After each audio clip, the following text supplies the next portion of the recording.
Hello, everyone. It's great to be here with you again. This is Joyce Davis, and I'm President and CEO of the World Affairs Council of Harrisburg.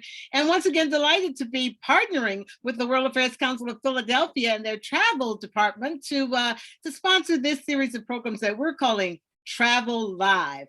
We started this during, of course, the shutdown of COVID-19, and it's proven to be a lot of fun. If we can't go there, as we say, we can at least dream and look at pretty pictures. So that's what we are doing now. Shoshana, welcome. She's my partner in travel crime. How are you today, Shoshana?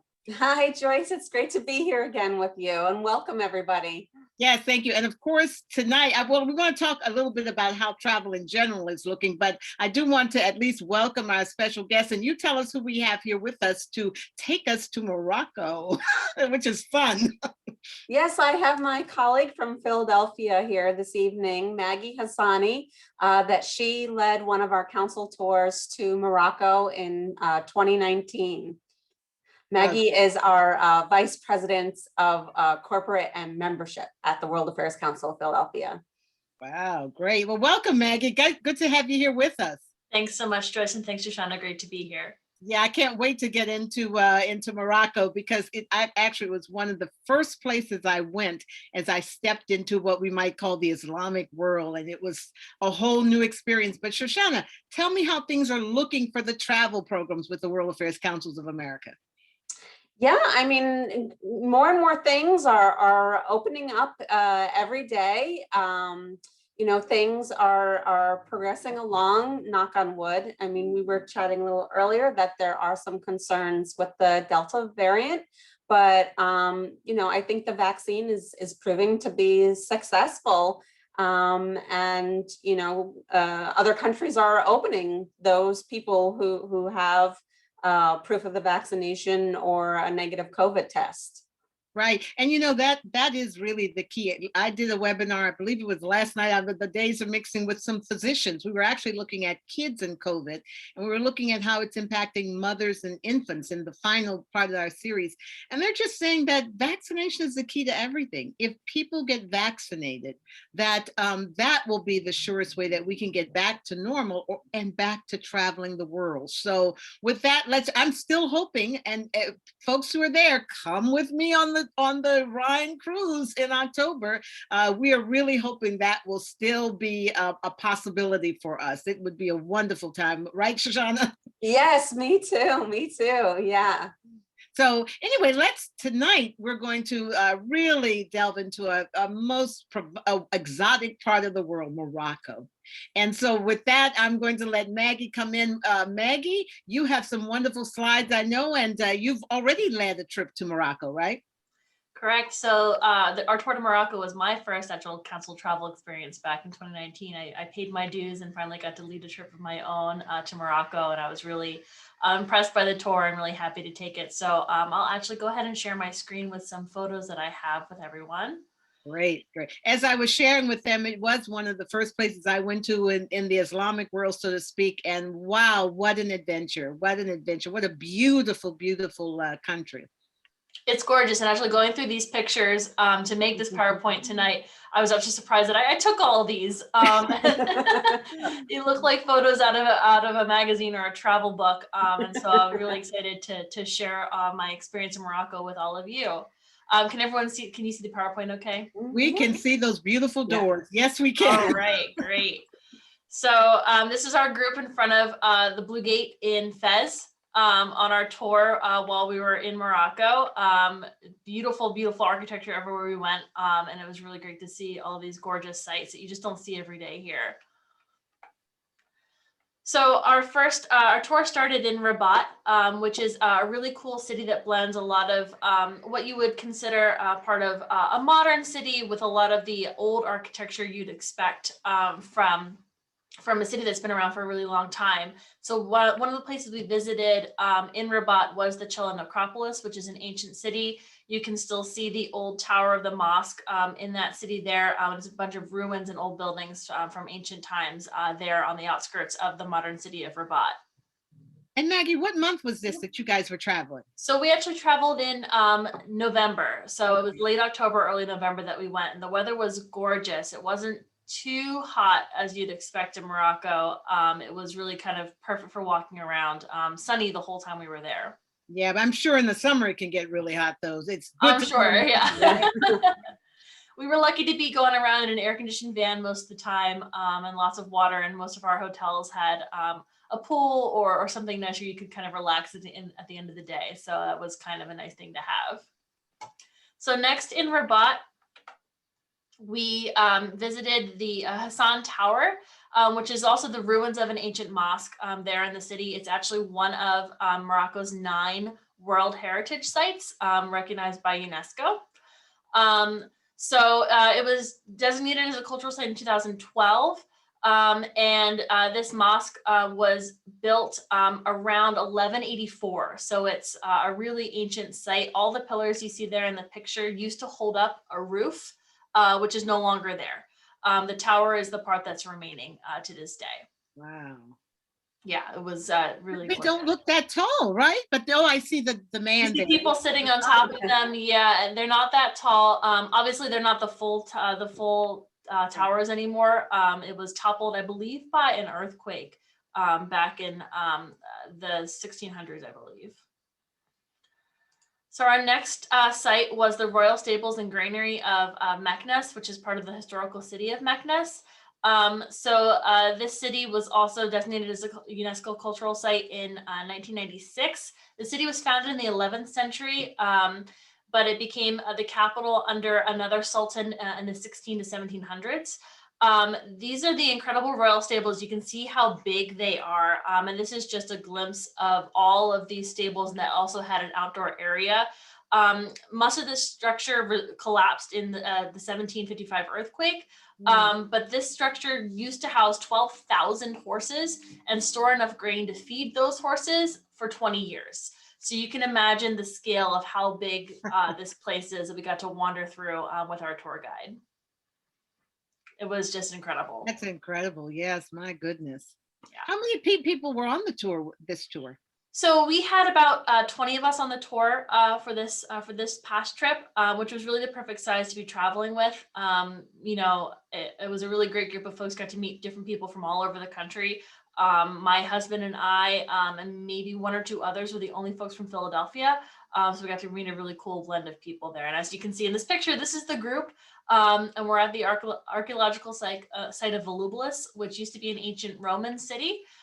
Established in the 3rd century BC, and was also designated as a UNESCO heritage site. It was started restoration around the 1950s or so. So you can walk around these ancient ruins. They've put a lot of the archways back together. You can also see the amazing mosaic tile floors that used to exist in the houses on this beautiful sort of hill outside of the city of Fez.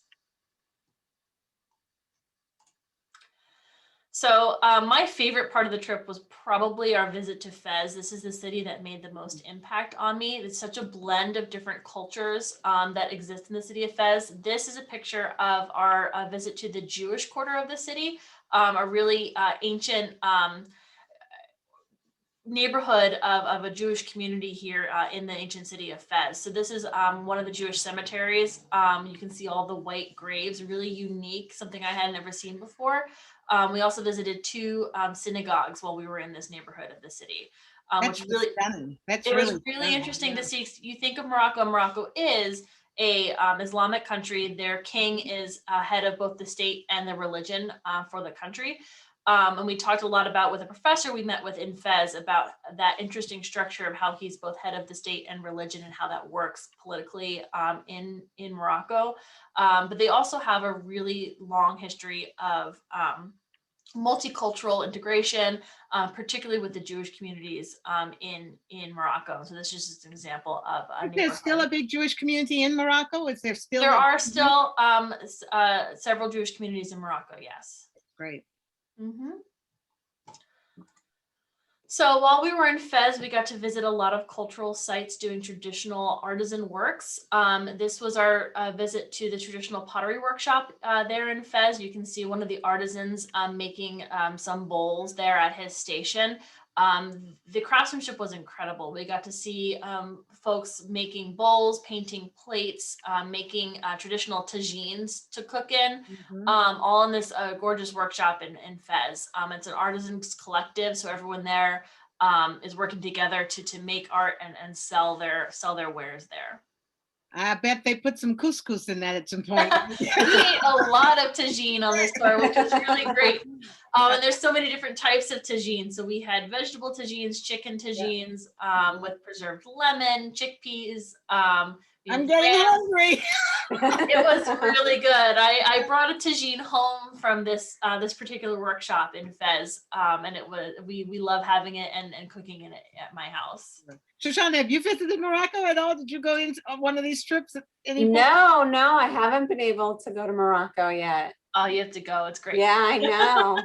You'd love it. Yeah.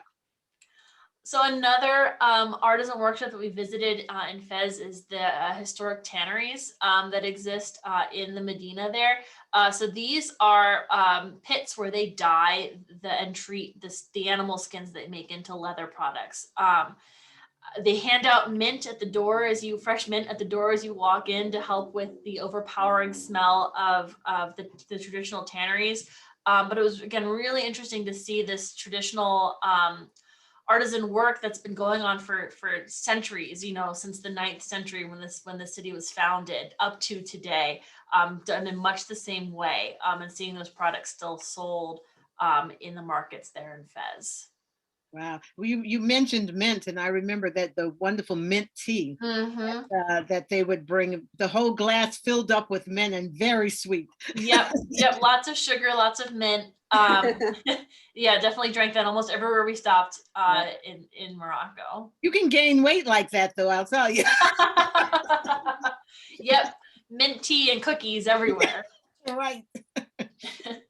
But my husband actually bought some really great leather shoes that he still wears while we were at this particular tannery. Some really great, cool products. I know a couple of our guests were really excited to buy like leather jackets and things that you can't find that quality here in the States. So this was probably everyone's favorite part of the tour. So after we stayed in Fez for a couple of days, we drove down to sort of the south part of the country. So we drove through the mountains down south to where Morocco sort of meets the Sahara Desert. And on the way there, we saw forests with monkeys, the high Atlas Mountains, all kinds of incredible sights as the landscape really changed from the north, where we were close to the sea, down to the south, where we were close to the desert. So we spent 2 nights in Erfoud, and we visited a couple of different spots there, but the best one was our camel ride through the Merzouga Desert at sunset. So we drove out to this place, the Merzouga Desert, where you have these beautiful orange dunes of sand that just go as far as the eye can see. We all got on the back of some very well-trained camels who were very polite and nice to take us around. And our tour guides who also helped lead us through the dunes and rode the camels basically into the sunset. This looks, whatever time I look at these pictures, they look unreal, but I took this from the back of my camel. That's the nose of my camel down in the front of the frame while we were riding through the desert. And it was just incredible. After we rode and the sunset, we rode our camels into a camp that they'd set up with tents, and we had a traditional meal with traditional music and dancing, and by the fireside and by the lantern light in the middle of the desert. Now we have to ask you, what was the temperature like there? Was it hot? Was it cool? What was it? So I wore pants and a long sleeve shirt and a scarf, and I wasn't overwhelmingly hot. With the sunset going down, things kind of cooled down as you got to night, so it wasn't that hot. I know my husband went out dressed in traditional Moroccan garb with the turban and the robe and everything to protect himself from the sun, but he wasn't hot either in all of that. Yeah, it was an unforgettable, incredible night. Beautiful. I still can't believe that we did that. Really incredible. So on the drive back from Rafud up to Ouarzazate and Marrakesh and Casablanca, I took this picture of the Southern Oasis Valley. This is just a glimpse of what the landscape looked like as we drove through from south back up to north and vice versa. So we're driving into the Atlas Mountains. You see all of these great oases and kasars, these sort of walled cities, these walled ancient cities throughout the valley. People still live there. It was just a really beautiful sight and really unique, something I hadn't seen before.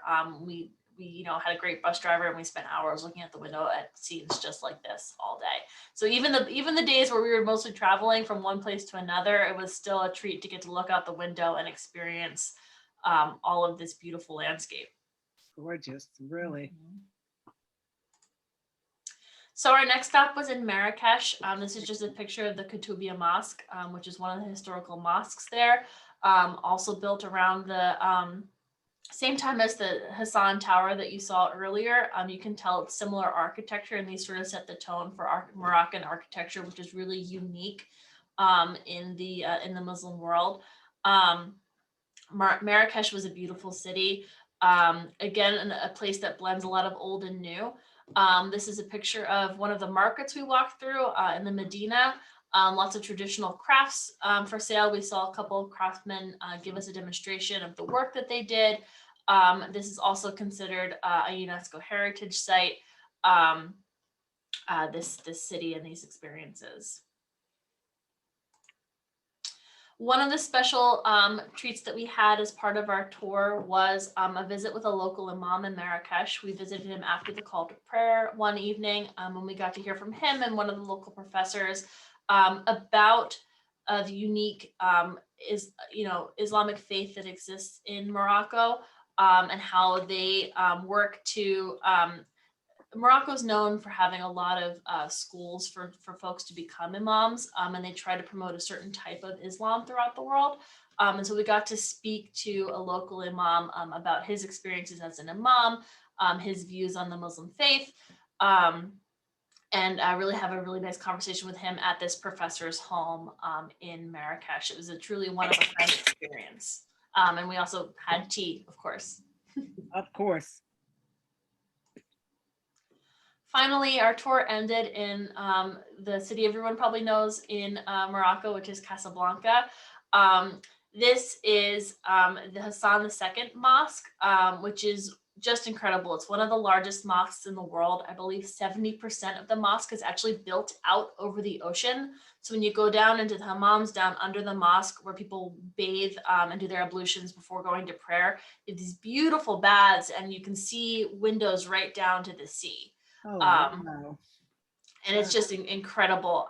Many tens of thousands of people can worship here, both inside and outside of this mosque. And hearing the call to prayer was incredible from this tower while we were there. And that's named after former king too, right? Yes, that's correct. Right. Yeah. King Hassan.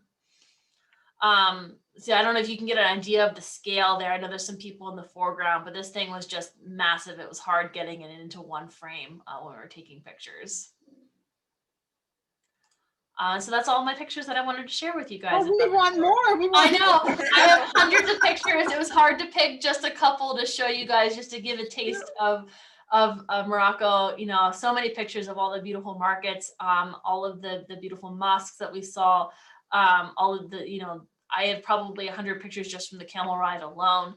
Oh, sure. Well, bring back a few of them, because I wanted to talk to you about one thing. Did you get to the Jama Al Fana, that square when you were talking about Marrakesh? I remember one of the most memorable things I had was the sound that came from that square and the drum beats all through the night. And I would say, and they told me that people from all over the world, musicians and sorcerers and all of that, come to that square, and I just thought that was just such an incredible sight. Did you visit that? We did. Probably right after this picture of Marrakesh was taken, we walked to that big square. We went there kind of at a slow time in the afternoon, so everyone was still just setting up.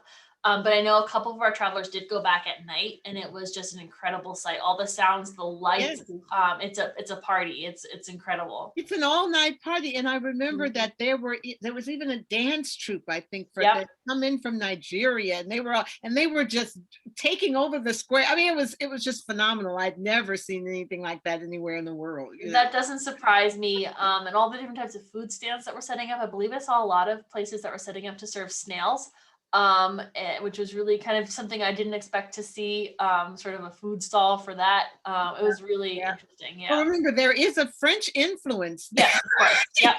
A very pronounced French influence in Morocco. So, Yeah. which brings us to the question that Sally asked. Thank you, Sally. Thank you. What about the food? Tell us about the food. So we had some really incredible food while we were in Morocco. We actually went to a really famous restaurant while we were in Marrakesh, and they came out and they served us all of these appetizers, all in their own little mini colorful tagine in a circle around the table. We of course ate lots of tagine, which is basically a stew. It can be either vegetarian or have like lamb or chicken in it. That's cooked in these conical dishes. That has a really, unique flavor. A lot of them come with preserved lemon. This is the first time I've had like these pickled lemons that are super sour, and kind of salty and really delicious. And they serve that over couscous. So we had a lot of that. We had a lot of French food as well. We stopped at a couple of French restaurants throughout our stay, and had some really delicious French influenced food as well. And we also surprisingly had some really great wine from the Volubilis region, that place that has the ruins. When we stayed in Fez, we had the opportunity to have some wine, with purchased along with our dinners. And it was really surprisingly great. I've never heard of Moroccan wine, but we got to taste some really lovely wine while we were there as well. Well, that would indicate too that even though it is an Islamic country, things are a little bit more relaxed there than if you go to other countries, right? I mean, yeah, and particularly in the hotels and places where we were staying. Yeah, absolutely. Yeah, and even dress. I mean, you're not required to do the hijab or any of that, correct? No, right. none of that. Right. Well, Pat asked a question. She says, "Did you go to Rick's place in Casablanca?" We did. That was our surprise ending dinner. The last night we were there, we went to Rick's Cafe and we got to eat there. That was a fun treat for everyone who was there on the tour. I didn't know we were going. We ended up there by surprise, and that was a lot of fun. Although Casablanca is not really the Casablanca of the film, right? No, not anymore. I wonder if they even filmed that film in Casablanca. I wonder, but Yeah. Although you can get that view, that is I mean, Fez and Marrakesh and those places have those wonderful, that atmosphere that they were bringing up there. But tell me this, so when is this trip? If somebody wanted to do this, Shoshana, if they wanted to be, when could they register for a trip like this? Yeah, so we're actually taking reservations now. This trip is happening in February 2022. The dates are February 22nd to March 7th. And it's a really great price point. It's $6,500, and that includes airfare out of JFK. That's great. Pat is saying the owner was working at the consulate when she was there in 1998. I guess Pat worked at the consulate at the Moroccan consulate at one point. That's or at the again the consulate would be in Casablanca, right? Yeah. We visited the embassy, which is actually in Rabat. Rabat is Rabat. That's right. That's the capital. Yeah, yeah. Rabat's the capital. So we visited the embassy there, and we had a great meeting with embassy staff while we were there as well. A really interesting conversation about the work they're doing in Morocco. And particularly, we talked a lot about education and what education looks like in Morocco for students. Oh, really? What does education look like? Do they have an adequate educational system with the? Yep. They've got a great educational system, and I believe that their king is actually really into educational reforms, and making sure that folks have the opportunity to get educated. I think we talked a little bit about the language of education, whether that's done in French, Arabic, and some of the Berber languages are now making their way into the mainstream school systems as well, so that everyone has access to education there. That was one of the things too, the Berbers, that that there are different groups, ethnic groups in Morocco, and there seems to be such a reverence for the Berbers, and aren't they the ones that do a lot of the crafts, or at least the carpets, right? Yep, especially down south. We met with a lot of traditional local artisans who were from different Berber groups. Berber is not their preferred term, um, but that is typically what people end up calling them. There's so many different groups of folks who belong to what folks would call the Berber Yeah, yeah. tribes.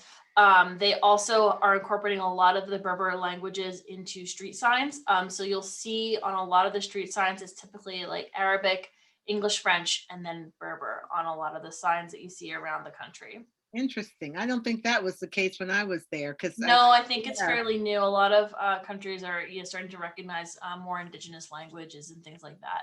Yeah. Well, that's enlightened. That's great. Yeah. But tell us about how long was this trip now? So we were there for 15 days, Shoshana. Yeah, 2 weeks. 2 weeks. Yeah. Okay. And it's a packed schedule. We were going from place to place. It went by so fast. So you flew into Casablanca.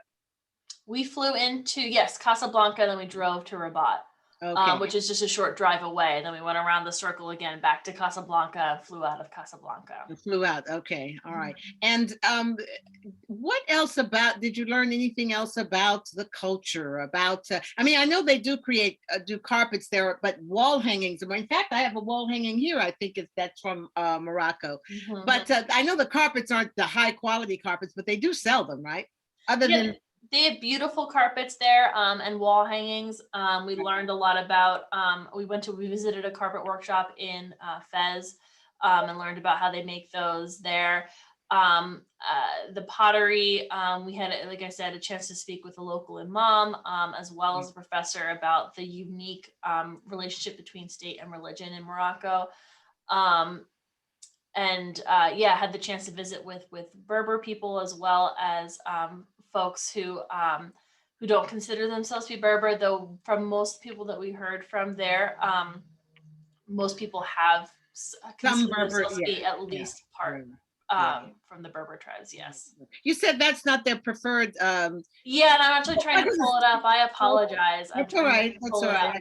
I'll look that up separately because that's important to know. As our cultures become more enlightened, that's important to call people what they want to be called. So, but this is absolutely a fabulous trip, and it's one that you really feel like you're coming outside your culture and going into another place, right? I mean, it's just, to me, it's just phenomenal. And so Shoshana, the next trip is in February, and it's also a 2-week trip, right? Yeah. And I just want to mention another highlight of the tour is that you do have a Moroccan tour guide that travels with you the entire time. So it's really nice that you have that local with you that you can really interact with, you really come to know, that you can ask all these questions to, that, they're willing to share, with you and really welcome you to their country. Yeah, and I think it's also important to talk about the French influence there, because you really can get some wonderful French meals there as well. And I believe breakfast is even croissant, right? You can pick up some croissant there for breakfast, right? You absolutely can. And great coffee. We were talking about the mint tea, but I think they understand a good cup of French coffee as well. Right? That's correct. Yep, we had great coffee there as well.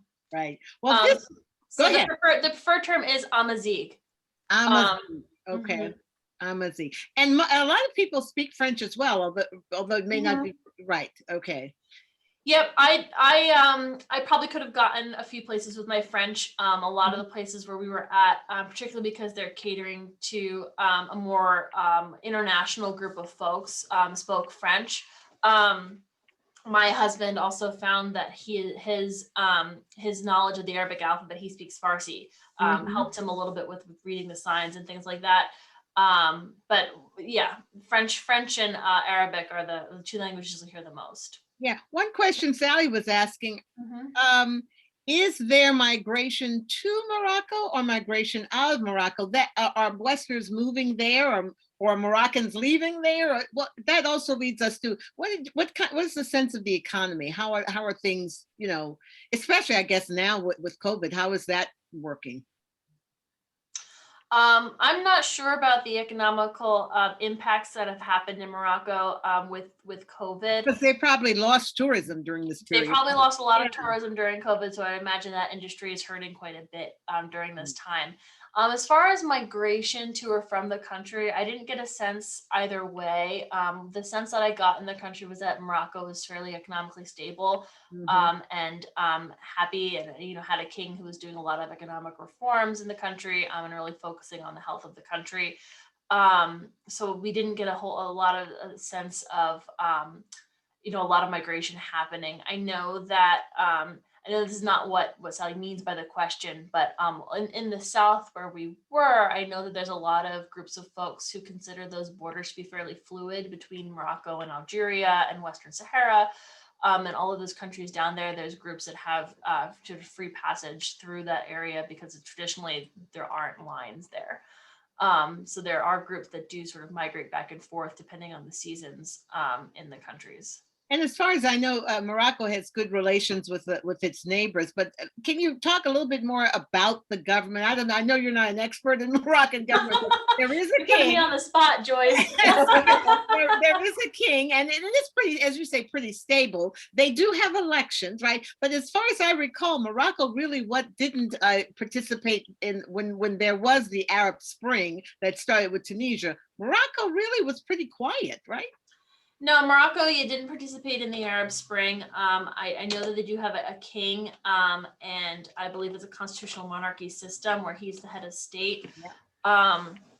But other than that, I don't know a lot about the specific government of the country. I apologize, Joyce. That's all right. So sometimes we go just to enjoy the ambiance, right?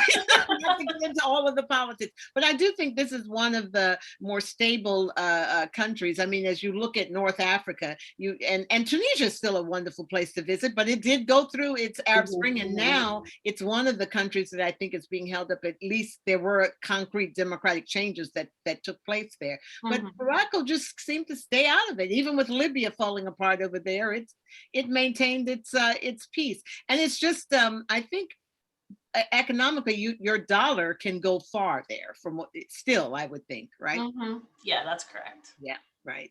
So, well, this is great. And I think I would encourage you guys to look at, go to the Philadelphia WAC Philly website, the travel, and look at this, what they're offering here in February. And the other thing is, are you still having the special that if you sign up and if something happens, you get your money back, Shoshana? Yeah.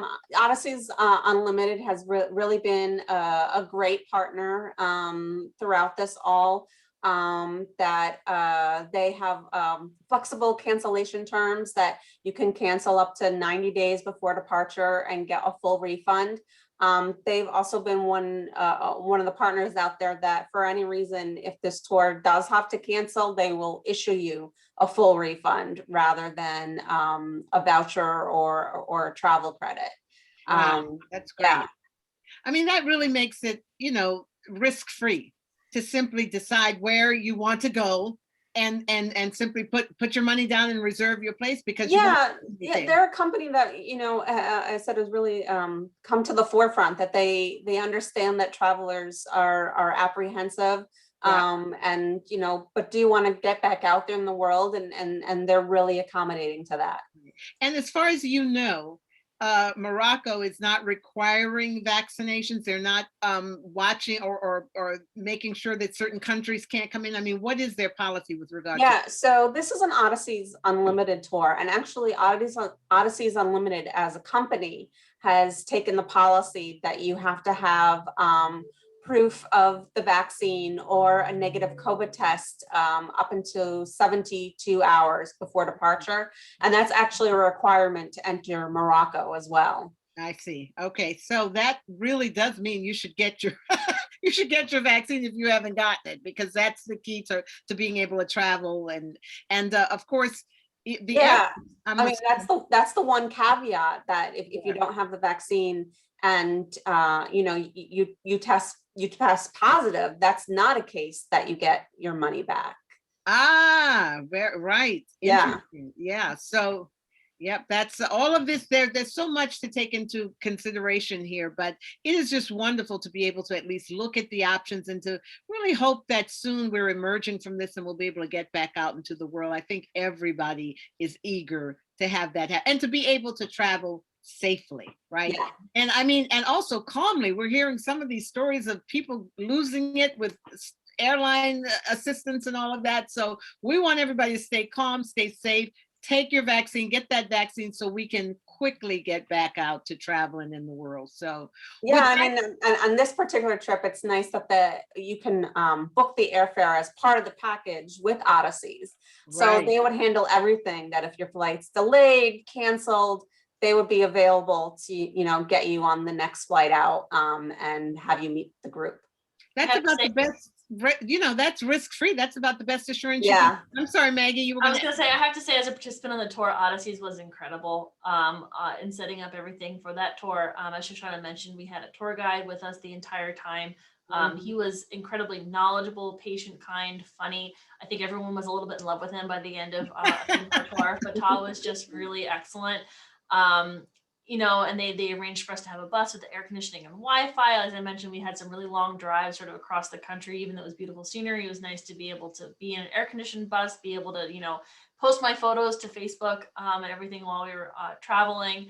And the hotels were great, and you really felt like they were taking care of you. So it doesn't surprise me that they're, the forefront of making sure that travelers are taken care of when planning to travel in this post-COVID environment, right? Which adds a lot of uncertainty to the mix. Oh, it does. Yeah. Yeah. But someone has written in anonymous, are single accommodations available and the cost, they ask. Any info on that?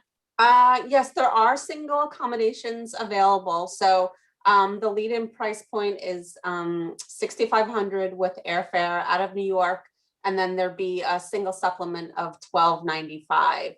And I just dropped the link to the trip on our website in the chat, so people can go and click on that and read more about it.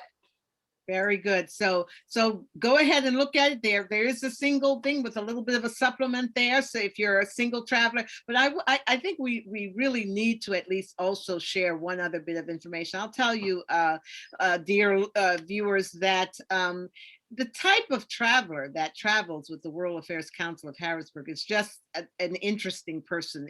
I mean, I can tell you in the trips that I've been on, they've just been people who, first of all, who really want to learn. They're really open to other cultures. They're open to the adventure of travel and meeting other people. So the level of person you're going to be engaging with on those trips is just stupendous to me. Yeah, and for that person who asked about the single supplement, we do roommate matching, that we've had success, matching people up if they don't want to pay the single supplement. And oftentimes people become kind of lifelong friends and travel together year after year.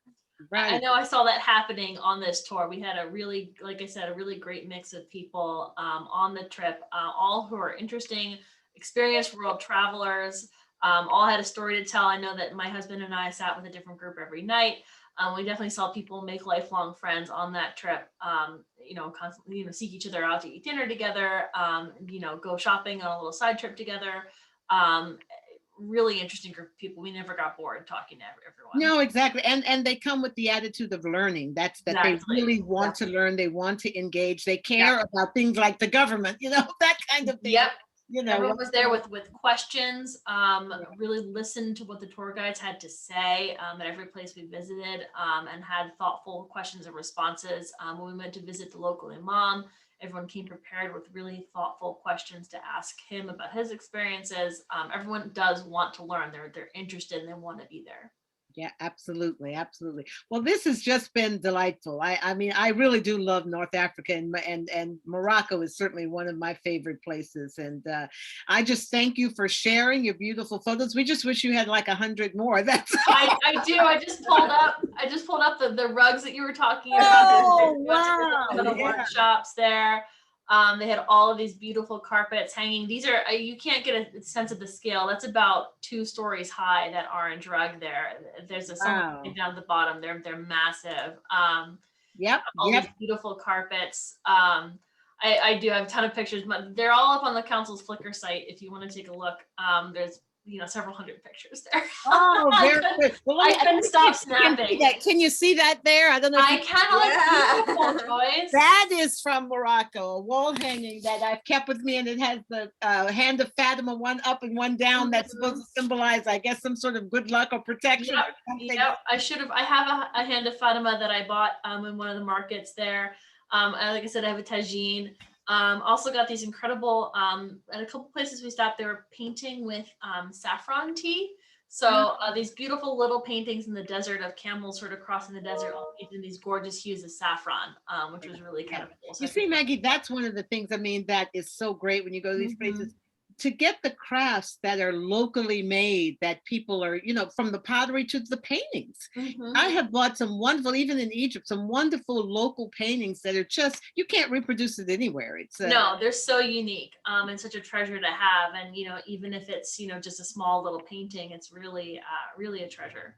Absolutely, absolutely. Well, this has been delightful. I want to thank both of you, and I know that our viewers have really enjoyed this. This will stay on our Facebook page, and it will be shared on the Wackvilla Facebook page. And so we just hope you will join us again. We do this at the last Thursday of each month. I don't know what next one will be. We'll have to get together, Shoshana, and work through the next few months to see what we will do. But it's always fun. It's always an adventure, and it's always travel live with the World Affairs Councils of Harrisburg and Philadelphia. So ladies, enjoy the rest of your day, and I look forward to seeing you next month, Shoshana, and the rest of you as well. Till then, just dream about travel, right? If you can't do it. All right, enjoy. Thanks, Joyce. Thanks. Thank you Maggie. so much, Thanks, Joyce. everyone. Bye-bye, Shoshana. Bye-bye.